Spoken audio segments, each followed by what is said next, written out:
আসসালামু আলাইকুম, আমন্ত্রণ মাই টিভি সংবাদে আপনাদের সাথে আছি এসএম তানবীর। শুরুতেই সংবাদ শিরোনাম। বাংলাদেশ ভারত প্রথম মৈত্রী সেতুর উদ্বোধন করলেন নরেন্দ্র মোদী। রাজনৈতিক সীমানা বাণিজ্যে বাধা হতে পারে না, মন্তব্য শেখ হাসিনার।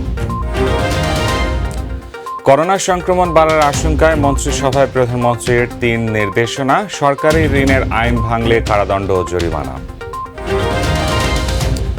17 মের আগে পাবলিক বিশ্ববিদ্যালয়ের সব আবাসিক শিক্ষার্থীকে টিকা দেওয়া হবে, জানালেন শিক্ষামন্ত্রী। 2 মাস পর করোনায় সর্বোচ্চ আক্রান্ত 912। অসৎ উদ্দেশ্যে 7 মার্চ পালন করেছে বিএনপি, মন্তব্য তথ্যমন্ত্রীর। মুক্তিযুদ্ধে জিয়ার ভূমিকা নিয়ে মিথ্যাচার করছে সরকার, অভিযোগ ফখরুলের। শুনলেন শিরোনাম। সংবাদে এছাড়াও থাকছে মাই টিভি মঙ্গলবারের বিশেষ আয়োজন মাইটে।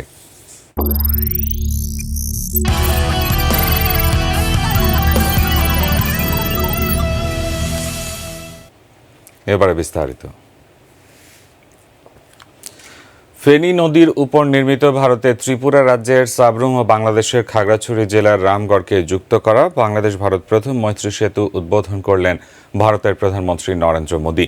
এই সময় ভিডিও কনফারেন্সে যুক্ত ছিলেন বাংলাদেশের প্রধানমন্ত্রী শেখ হাসিনা। প্রধানমন্ত্রী বলেন, রাজনৈতিক সীমানা যেন দুদেশের ব্যবসা বাণিজ্যে বাধা হয়ে না দাঁড়ায়, সে লক্ষ্যে কাজ করছে বাংলাদেশ ও ভারত। আর ভারতের প্রধানমন্ত্রী নরেন্দ্র মোদী বলেন, বাংলাদেশ ভারত সম্পর্ক আরও সুদৃঢ় করবে এই সেতু। মুবালিক করিমের রিপোর্ট।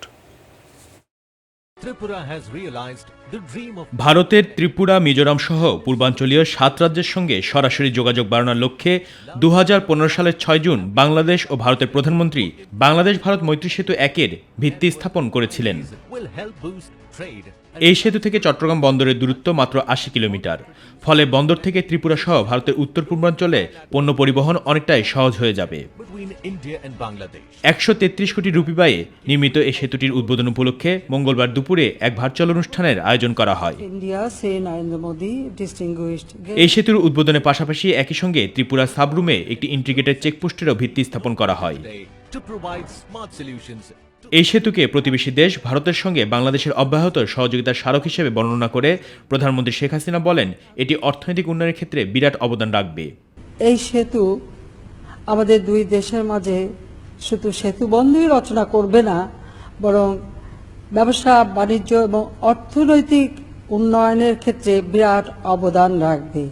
শুধু চট্টগ্রাম পোর্ট নয়, চট্টগ্রাম আন্তর্জাতিক বিমানবন্দরও ত্রিপুরাবাসী ব্যবহার করতে পারবে। তাই আমি ত্রিপুরার মুখ্যমন্ত্রী এবং জনগণকে আমার আন্তরিক শুভেচ্ছা জানাই। ভারতের প্রধানমন্ত্রী নরেন্দ্র মোদী এই সেতুকে দুই দেশের মধ্যে নতুন বাণিজ্য করিডোর হিসেবে উল্লেখ করেন। त्रिपुरा के लोगों ने एक नया इतिहास रचा था और पूरे देश को एक बहुत मजबूत संदेश दिया था। বলেন, এই সেতুর উদ্বোধনের মধ্য দিয়ে দুই দেশের বাণিজ্য মানুষে মানুষের সংযোগের ক্ষেত্রে নতুন এক অধ্যায়ের সূচনা হলো। जिस त्रिपुरा को हड़ताल कल्चर ने बरसों पीछे कर दिया था, आज वो ईज ऑफ डूइंग बिजनेस के लिए काम कर रहा है। जहां कभी उद्योगों में ताले लगने की नौबत आ गई थी, वहां अब नए उद्योगों, नए निवेश के लिए जगह बन रही है। 1.9 কিলোমিটার দৈর্ঘ্যের এই সেতুটি নির্মাণ করেছে ভারতের national highways and infrastructure development corporation. Muballik Karim, my TV, Dhaka. Corona ভাইরাসের সংক্রমণ আবার বাড়তে থাকায় মাস্ক পরা সহ 3টি বিষয়ে গুরুত্ব দেওয়ার নির্দেশনা দিয়েছেন প্রধানমন্ত্রী শেখ হাসিনা। মঙ্গলবার মন্ত্রিসভার বৈঠকে তিনি এ নির্দেশনা দেন। গণভবন থেকে ভার্চুয়ালি বৈঠকে যুক্ত হন প্রধানমন্ত্রী। পরে সচিবালয়ে সংবাদ সম্মেলনে মন্ত্রিপরিষদ সচিব খন্দকার আনোয়ারুল ইসলাম প্রধানমন্ত্রীর নির্দেশনা 3টি তুলে ধরেন। এতে প্রধানমন্ত্রী বলেছেন, টিকা নেই বা না নেই, অবশ্যই যেন মাস্ক ব্যবহার করি, যথাসম্ভব যেন সতর্কতা অবলম্বন করি। আর তৃতীয়টি হচ্ছে, পাবলিক গ্যাদারিং যেখানে হচ্ছে সেখানে যেন লিমিটেড সংখ্যায় থাকি। এছাড়াও বৈঠকে সরকারি ঋণ আইন 2021-এর খসড়া নীতিগত অনুমোদন দিয়েছে মন্ত্রিসভা। মন্ত্রিপরিষদ সচিব জানান, সরকারি ঋণের ক্ষেত্রে আইন লঙ্ঘন করলে 6 মাসের কারাদণ্ড ও 1 লাখ টাকা জরিমানা করা হবে। মাননীয় প্রধানমন্ত্রী রিকোয়েস্ট করেছেন, আমি সব জায়গায় বলছি যে আমরা একেবারে যেন খুব কমফোর্ট জোনে আছি এটা যেন চিন্তা করি না।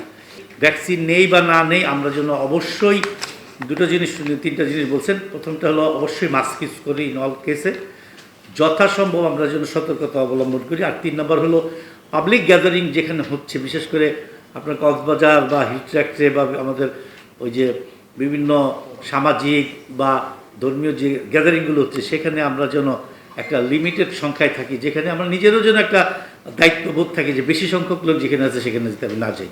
দ্রুত গতিতে ব্যাংকিং ও আর্থিক ব্যবস্থার উন্নতির ফলে আইসিটি ভিত্তিক ব্যাংকিং এখন খুবই অপরিহার্য হয়ে গেছে এবং অনলাইন ই ব্যাংকিং সহ অন্যান্য ইলেকট্রনিক মিডিয়ার মাধ্যমে ব্যাংকিং লেনদেন ব্যবস্থা নিয়ন্ত্রণ ও পরিচালনা হচ্ছে। সেজন্য পেমেন্ট অ্যান্ড সেটেলমেন্ট সিস্টেম আইন 2000 প্রণয়ন করা খুবই প্রয়োজন হয়ে পড়ছে এবং সেই জন্য এই আইনটা আজকে নিয়ে আসা হয়েছে। আগামী 17 মের আগে দেশের পাবলিক বিশ্ববিদ্যালয়ের 1,30,000 আবাসিক শিক্ষার্থীকে টিকা দেওয়া হবে। আজ সচিবালয়ে শিক্ষামন্ত্রী ডাক্তার দীপু মনি সাংবাদিকদের কথা জানান। তিনি আরও বলেন, এরা সবাই পাবলিক বিশ্ববিদ্যালয়ের আবাসিক শিক্ষার্থী, শুধু আবাসিক হল ও হোস্টেলের শিক্ষার্থীদের টিকা দেওয়া হবে। এই বিষয়ে কার্যক্রম শুরু করেছে মন্ত্রণালয়। গত 22 ফেব্রুয়ারি জরুরি সংবাদ সম্মেলনে শিক্ষামন্ত্রী জানান, ঈদুল ফিতরের পর 24 মে থেকে দেশের সব বিশ্ববিদ্যালয়ে ক্লাস শুরু হবে। আবাসিক হলগুলো খুলবে 17 মে। তাদেরকে আগে দেওয়া হবে, তারপরে টিকা যত আসতে থাকবে তত বাকিদেরকেও টিকার আওতায় নিয়ে আসা। এটা আবাসিক ছাত্র 1,30,000 মতো। স্বাস্থ্যমন্ত্রী জাহিদ মালেক বলেছেন, দেশে ভ্যাকসিন নিয়ে কোনো ধরনের সংকট হবে না। সচিবালয় মন্ত্রিসভার বৈঠক শেষে তিনি সাংবাদিকদের বলেন, সরকার যেসব ভ্যাকসিনের অর্ডার দিয়েছে সেগুলো সঠিক সময়ে পাওয়া যাবে। অন্য সোর্স থেকে যেসব ভ্যাকসিন আসার কথা তাও পাওয়া যাবে। ভ্যাকসিন সরবরাহে কোনো সমস্যা হবে না, নির্দিষ্ট সময়ে পাওয়া যাবে। এখন পর্যন্ত কোনো সমস্যা হয়নি। আমরা আশা করছি যে আমরা যে সমস্ত ভ্যাকসিন অর্ডার দিয়েছে, আমরা সরকার অর্ডার দিয়েছে, এগুলো আমরা অপেক্ষায় আছি, আমরা আশা করি পেয়ে যাব। এবং WHO যে ভ্যাকসিনগুলো দেওয়ার কথা সেই ভ্যাকসিনগুলো আমরা আশা করি তারা দিয়ে দিবে। বাট এখন পর্যন্ত কোনো কনফার্মেশন আমরা পাইনি, ডেট পাইনি। দেশে আবারও বাড়তে শুরু করেছে করোনা শনাক্তের হার। মার্চের শুরু থেকে দৈনিক শনাক্তের হার ঊর্ধ্বমুখী। গত 24 ঘন্টায় করোনা ভাইরাসে সংক্রমিত আরও 13 জনের মৃত্যু হয়েছে। একই সময় নতুন করে আরও 912 জন রোগী শনাক্ত হয়েছেন। এর আগে সর্বশেষ 10 জানুয়ারি স্বাস্থ্য অধিদপ্তর একদিনে 1071 জনের করোনা সংক্রমণ ধরা পড়ার তথ্য দেয়। তারপর থেকে এ পর্যন্ত দেশে দৈনিক শনাক্ত রোগীর সংখ্যা 900-র নিচেই ছিল। স্বাস্থ্য অধিদপ্তর জানিয়েছে, গত 24 ঘন্টায় পরীক্ষার তুলনায় শনাক্তের হার ছিল 5.13%। বিকেলে স্বাস্থ্য অধিদপ্তর বলছে, দেশে 24 ঘন্টায় করোনা সংক্রমিত আরও 13 জনের মৃত্যু হয়েছে। দুদকের করা মামলায় 2টি ধারায় বিচারিক আদালতে 13 বছরের কারাদণ্ড হয়েছিল আওয়ামী লীগের সংসদ সদস্য হাজী সেলিমের। একটি ধারায় বিচারিক আদালতের দেয়া 10 বছরের কারাদণ্ড বহাল রেখেছেন হাইকোর্ট। অপর ধারায় 3 বছরের সাজা থেকে খালাস পেয়েছেন তিনি। আজ বিচারপতি মোহাম্মদ মইনুল হোসেন চৌধুরী ও বিচারপতি AKM জহিরুল হকের সমন্বয়ে গঠিত ভার্চুয়াল হাইকোর্ট বেঞ্চ এ রায় দেন। রায়ের অনুলিপি পাওয়ার 30 দিনের মধ্যে হাজী সেলিমকে বিচারিক আদালতে আত্মসমর্পণের নির্দেশ দেওয়া হয়েছে। তবে রায়ে ন্যায় বিচার প্রতিষ্ঠিত হয়নি দাবি করে সর্বোচ্চ আদালতে আপিলের কথা জানিয়েছেন হাজী সেলিমের আইনজীবী। বিস্তারিত জানাচ্ছেন রানিদ রং। অবৈধ সম্পদ এবং সম্পদের তথ্য গোপনের অভিযোগে দুদকের করা মামলায় 2008 সালের 27 এপ্রিল সংসদ সদস্য হাজী সেলিমকে 13 বছরের কারাদণ্ড দেয় বিচারিক আদালত। ওই রায়ের বিরুদ্ধে হাইকোর্টে দ্বিতীয় দফা আপিল শুনানি শেষ হয় গত 24 ফেব্রুয়ারি। মঙ্গলবার রায়ে বহাল রাখা হয় 10 বছরের সাজা। রায় পাওয়ার 30 দিনের মধ্যে বিচারিক আদালতে আত্মসমর্পণের জন্য আদেশ দেন হাইকোর্ট। আর তথ্য গোপনের অভিযোগে 3 বছরের সাজা থেকে খালাস দেওয়া হয় হাজী সেলিমকে। 10 বছর সাজা বহাল এবং তার সঙ্গে বিশেষ আদালতের দেওয়া 10 লক্ষ টাকা জরিমানা, অনাদায়ে 1 বছরের রিগরাস ইমপ্রিজনমেন্ট, সেটাও আদেশ বহাল রেখেছেন এবং 26 ধারায় যে 3 বছর সাজা দিয়েছেন সেটা বাতিল করে দিয়েছেন এবং যেই প্রপার্টিগুলো কনফিসকেট হয়েছে সেগুলা রাষ্ট্র বরাবরে বাজেয়াপ্ত হয়ে যাবে। এটা হলো রায়ের মোদ্দা কথা সারাংশ। হাজী সেলিমের সংসদ সদস্য পদ নিয়েও কথা বলেন Khurshid Alam Khan. According to 66(2)(d) অনুযায়ী ওনার টোটাল বার হয়ে যাবে সংসদ সদস্যপদ থাকার, আর যোগ্যতা হারিয়েছেন। তবে বিষয়টি স্পিকার সিদ্ধান্ত নেবেন। আমরা অফিসিয়ালি এটা হাইকোর্টের রায় পাওয়ার পরে থ্রু দুর্নীতি দমন কমিশন এটা যথাযথ কর্তৃপক্ষের কাছে রায়ের কপি পৌঁছে দেওয়া হবে। রায়ে ন্যায় বিচার প্রতিষ্ঠিত হয়নি দাবি করে সর্বোচ্চ আদালতের আপিলের কথা জানান হাজী সেলিমের আইনজীবী। পর্যবেক্ষণ যা শুনেছি তাতে আমরা যা পেয়েছি যে এখানে দেখা যায় যে আমার জ্ঞাত আয়ের বহির্ভূত সম্পত্তি প্রমাণ না হওয়া সত্ত্বেও আমাদেরকে সাজা দেওয়া হয়। আমরা সেই জিনিসটি মহামান্য হাইকোর্ট ডিভিশনের রায়ের এগেনস্টে অ্যাপিলেট বিভাগে আমরা আমাদের যুক্তিতর্ক উপস্থিতি করার চেষ্টা করব। সর্বোচ্চ আদালতে হাজী সেলিম খালাস পাবেন বলে আশা তার আইনজীবীর। ড্যানি ত্রং, মাই টিভি, ঢাকা। অসৎ উদ্দেশ্য নিয়েই 7ই মার্চ পালন করেছে বিএনপি, এমন মন্তব্য করে তথ্যমন্ত্রী ডক্টর হাসান মাহমুদ বলেছেন, দিবসটি পালন করতে গিয়ে তারা যেভাবে বক্তব্য দিয়েছে তাতে বঙ্গবন্ধুর ভাষণ এর সারমর্মকে খাটো করা হয়েছে। বঙ্গবন্ধু এভিনিউতে আওয়ামী লীগ কার্যালয়ে ইউনেস্কো স্বীকৃত ঐতিহাসিক 7 মার্চ উপলক্ষে এক আলোচনা সভায় এসব কথা বলেন হাসান মাহমুদ। তথ্যমন্ত্রী বলেন, বিভিন্ন সময় ইতিহাস বিকৃতির জন্য বিএনপিকে জনগণের কাছে ক্ষমা চাওয়া উচিত। কটাক্ষ না করে স্বাধীনতার ইতিহাস মেনে নেওয়ার আহ্বান জানান হাসান মাহমুদ। ধারণা করেছিলাম বিএনপি ইতিহাসকে মেনে নেওয়ার স্বার্থে এবং এতদিন ধরে তারা যে ইতিহাস বিকৃতি ঘটিয়েছে সেই কলঙ্ক মোচনের স্বার্থে তারা 7ই মার্চ পালন করবে। কিন্তু 7ই মার্চ পালন করতে গিয়ে যে বক্তৃতাগুলো তারা করেছেন, যেভাবে সেখানে ভাষণ দিয়েছেন, বরং 7ই মার্চের বক্তব্যের সারমর্মকে খাটো করার জন্য সেখানে বক্তব্য রেখেছেন।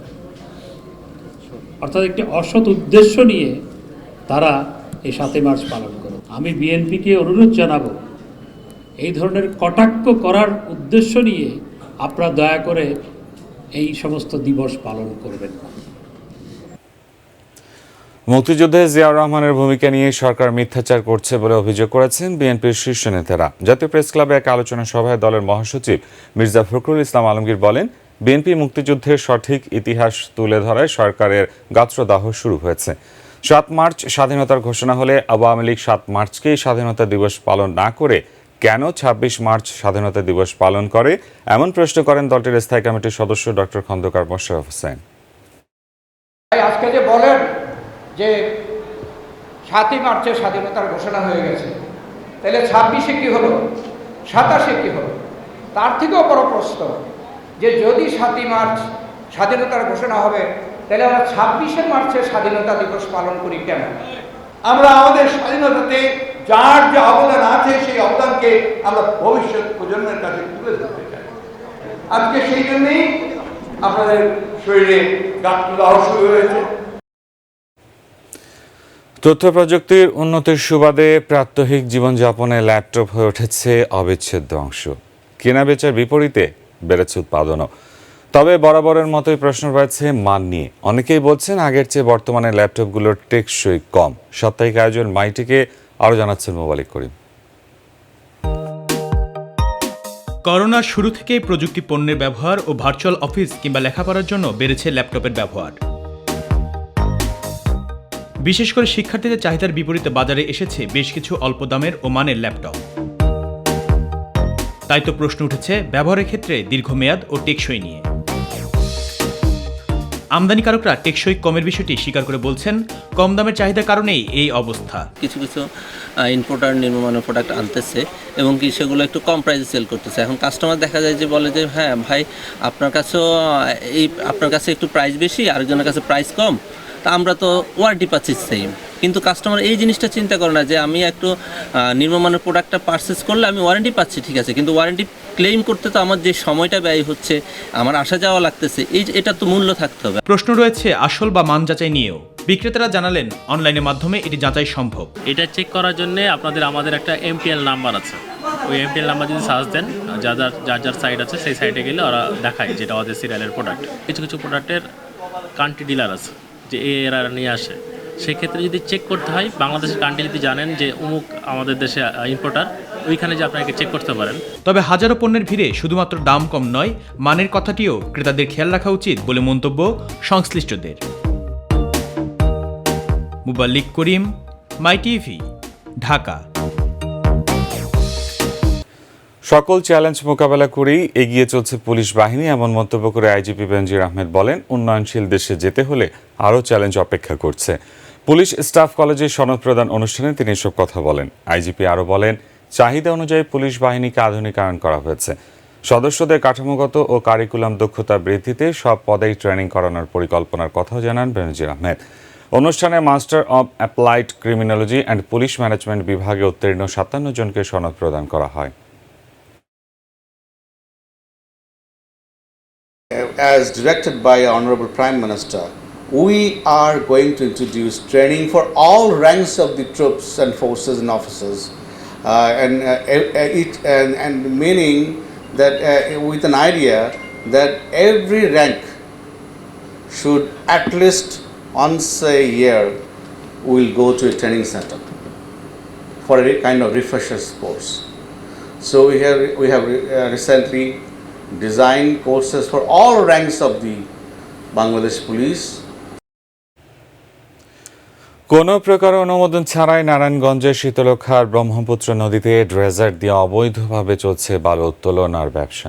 এতে একদিকে যেমন সরকার হারাচ্ছে বিপুল পরিমাণ রাজস্ব, অপরদিকে সড়কের ওপর দিয়ে মোটা পাইপ নেয় ঝুঁকি নিয়ে চলছে যানবাহন, ঘটছে প্রাণহানিও। অবশ্য অবৈধ ড্রেজার চলতে দেওয়া যাবে না বলে হুঁশিয়ারি দিয়েছে স্থানীয় প্রশাসন। প্রতিনিধি আব্দুল্লাহ আল মামুনের তথ্যচিত্রে জানাচ্ছেন নূর মোহাম্মদ। নারায়ণগঞ্জের শীতলক্ষা আর ব্রহ্মপুত্র এর কয়েকটি এলাকায় যেখানেই চোখ যায়, নদীর বুকে শুধুই ড্রেজার আর ড্রেজার। এখানকার বন্দর উপজেলার নবীগঞ্জ, লক্ষণখোলা, মদনগঞ্জ, সাবদি, কলাগাছিয়া, কাইকাটেক ব্রিজ সংলগ্ন এলাকায় এভাবেই চলছে আনলোড ড্রেজার দিয়ে অবৈধ বালু ব্যবসা। অনুমোদনহীন এ কর্মকাণ্ড সবচেয়ে বেশি দেখা যায় লাঙ্গলবন্দ এলাকায়। এসব ড্রেজারের পাইপ নেওয়া হয়েছে গুরুত্বপূর্ণ সড়কের উপর দিয়েই, এতে ঘটছে দুর্ঘটনা আর প্রাণহানি। এই পাইপের কারণে দেখা গেছে যে মোটরসাইকেলের 3 জন আরোহী মধ্যে একজন মারা গেছে। সমস্যা না, অনেকটা আইল্যান্ডে আটকে জায়গা গাড়িগুলো, অনেক সময় অনেক বিপদ হয়ে যায়, অ্যাক্সিডেন্ট হয়ে যায়, এই কারণে তো অনেক সমস্যা হয় আমাদের। আমরা চাচ্ছি এগুলো রাস্তা থেকে সরাই নিতে। বালু ব্যবসায়ীরা সড়কের পাশ ঘেঁষে জনবসতিপূর্ণ এলাকায় বালুমহাল গড়ে তোলায় বাতাসে মিশে মানবদেহের ক্ষতির পাশাপাশি এখানকার গাছপালাও এখন ধুলায় আচ্ছাদিত। না এনে মনে করেন পড়তাছি কয়েক মাস ধরে, যখন সরকারের কাজকর্ম লেগে নিব গা, সে সময় আমরা এটা উঠাতাম। এটা আপনার ওই যে বুটের সাথে আসলে আমি ওই ড্রেজারে এখানে উঠাই, এখানে উঠাইয়া বিক্রি করি, একজনে খাইতে এখন দেখতে পারে না। অভিযোগ রয়েছে স্থানীয় প্রভাবশালীদের মাসোহারা দিয়েই চলছে এসব অবৈধ ব্যবসা। এতে রাজস্ব হারাচ্ছে সরকার। অসাধু কিছু ব্যবসায়ী জনসাধারণের যে ক্ষতি সাধন করতেছে তা দেখার কেউ নেই। সমস্যার কারণ হলো আমাদের এলাকার মেম্বার চেয়ারম্যানরা, তারা এই সবাইকে আশকারা দেয়। অবশ্য উপজেলা নির্বাহী কর্মকর্তা বলছেন, অনুমোদনহীন এসব কর্মকাণ্ড চলতে দেয়া হবে না। আমাদের কাছে যেগুলো কমপ্লেন আসে আমরা কিন্তু সেগুলো তুলে দিই। ড্রেজার আমাদের অনুমতিবিহীন এখানে কোনো ড্রেজার চলতে পারবে না। নারায়ণগঞ্জের শীতলক্ষা আর ব্রহ্মপুত্রে ছোট বড় মিলিয়ে অবৈধভাবে বালু উত্তোলনকারী ড্রেজারের সংখ্যা শতাধিক। নূর মোহাম্মদ, মাই টিভি, নিউজ ডেস্ক। 10টি ভুয়া প্রতিষ্ঠানের নামে প্রায় 800 কোটি টাকা আত্মসাৎ পাচারের অভিযোগে বিদেশে পালিয়ে থাকা পিকে হালদার সহ 37 জনের বিরুদ্ধে আরও 10টি মামলা করবে দুর্নীতি দমন কমিশন দুদক। মঙ্গলবার কমিশন থেকে এসব মামলা দায়েরের অনুমোদন দেওয়া হয়েছে বলে জানিয়েছেন দুদকের সচিব আনোয়ার হোসেন হাওলাদার। রাজধানীর সেগুনবাগিচা দুদকের প্রধান কার্যালয়ে অনির্ধারিত এক ব্রিফিংয়ে এ তথ্য জানান তিনি। শিগগিরই এসব মামলা দায়ের করা হবে বলেও জানান তিনি। বিভিন্ন লেয়ারিংয়ের মাধ্যমে ভুয়া কোম্পানি ও বিভিন্ন ব্যক্তির নামে উক্ত অর্থ স্থানান্তর ও রূপান্তরের মাধ্যমে গোপনপূর্বক পাচার করে মানি লন্ডারিং আইনের শাস্তিযোগ্য অপরাধ করায় মোট 37 জন ব্যক্তির বিরুদ্ধে পৃথক পৃথক 10টি মামলা কমিশন কর্তৃক অনুমোদন করা হয়েছে। পিকে হালদার এর সহযোগী 33 জনের বিরুদ্ধে সম্পদ বিবরণীর নোটিশ জারির অনুমোদন দিয়েছে কমিশন। শীঘ্রই এদের বিরুদ্ধে সম্পদের বিবরণী দাখিলের জন্য নোটিশ জারি করা হবে। এছাড়া পিকে হালদারের সহযোগী ক্যাপ্টেন মোয়াজ্জেম সহ 45 জনের ইমিগ্রেশনের চেকপোস্ট বন্ধ করে দেওয়া হয়েছে, যাতে তারা দেশ থেকে বের হতে না পারে। প্রধানমন্ত্রী শেখ হাসিনা ও বঙ্গবন্ধুকে নিয়ে অশোভন বক্তব্য দেওয়ার অভিযোগে বিএনপি চেয়ারপারসনের উপদেষ্টা মিজানুর রহমান মিনু সহ দলটির 4 নেতার বিরুদ্ধে রাষ্ট্রদ্রোহ মামলার আবেদন করেছেন রাজশাহী মহানগর আওয়ামী লীগের এক নেতা। সকাল 10:30টায় রাজশাহী মহানগর আওয়ামী লীগের আইন বিষয়ক সম্পাদক অ্যাডভোকেট মোহাম্মদ মুসাব্বিরুল ইসলাম এ মামলার আবেদন করেন। গত 2 মার্চ রাজশাহীতে বিএনপির বিভাগীয় সমাবেশ অনুষ্ঠিত হয়। সেখানে প্রধানমন্ত্রী শেখ হাসিনা ও বঙ্গবন্ধুকে নিয়ে বিএনপি নেতারা অশোভন ও উস্কানিমূলক বক্তব্য দেন বলে অভিযোগ ওঠে। তারই প্রেক্ষিতে সকালে রাজশাহী জেলা প্রশাসকের কাছে রাষ্ট্রদ্রোহ মামলার আবেদন করা হয়। এই ছিল এখনকার মতো। এতক্ষণ সঙ্গে থাকার ধন্যবাদ। পরবর্তী সংবাদ দেখার আমন্ত্রণ জানিয়ে বিদায় নিচ্ছি। আল্লাহ হাফেজ।